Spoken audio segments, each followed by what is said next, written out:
Punta tayo sa school at yung biyahe dito, mga 20 minutes. Pero yung daan ay medyo mahirap siya.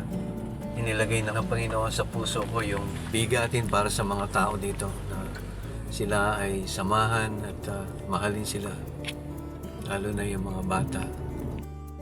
Edukasyon para sa mahihirap na kabataan ang pangunahing misyon ni Pastor Rob. Ngunit paano nga ba siya tinawag ng Panginoon sa misyong ito? Ako po, noong bata ako, dahil mahirap po kami at yung surrounding ay napakahirap, hindi po naging maganda yung aking foundation. Minamaliit kami. Parang hindi ko matanggap yung ganoong sitwasyon. Dahil dito, napariwara ang kanyang buhay. Dahil sa ganoong kalagayan, naghahanap ako ng acceptance. So, kung ano yung ginagawa ng mga kaibigan ko, mga kabarkada ko, ginagawa ko na rin.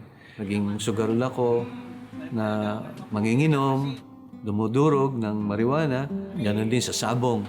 Pero may mga katanungan nga ako na, bakit ko ginagawa to? Ngunit sa panahon ng kanyang pagkaligaw, natagpuan niya sa Panginoon ang buhay na kanyang hinahanap. Niyakap siya ng Panginoon at doon niya tinanggap si Jesus bilang kanyang Diyos at tagapagligtas. Dahil sa pagsunod sa Panginoon, naging pagpapala siya sa kanyang pamilya. Nagkaroon siya ng pagkakataon na maging OFW sa Saudi Arabia sa loob ng 2 taon. Ngunit may mas malaking plano pa pala ang Panginoon sa kanya. Tinawag ako ng Panginoon sa isang bansa, sa Singapore. So inilagay ko doon sa aking Bible. Pinag-pray ko muna, totoo kaya to or kaya ay panahon na ng Panginoon? So hindi kaagad ako tumugon.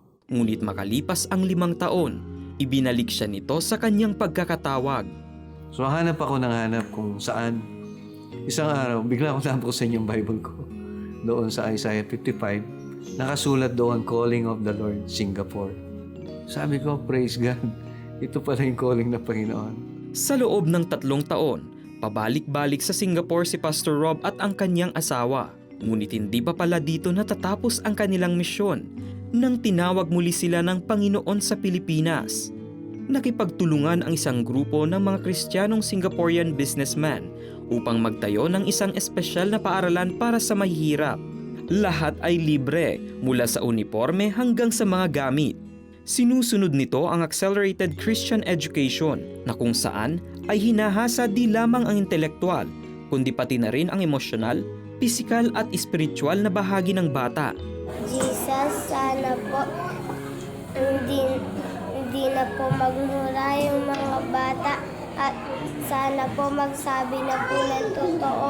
Napakahalaga na sa murang edad pa lang ay makilala nila ang ating Panginoon kasi makikita mo doon sa murang edad pa lang ay meron ng pagbabago.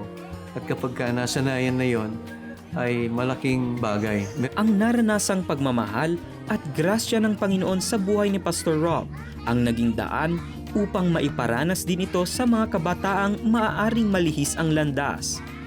Ito rin ang naging daan upang ang isang komunidad ay unti-unting makakilala sa Panginoon. Nung di pa kami kasali sa mga ministries, down kami. Sangkahig sa lupa, ganun lang.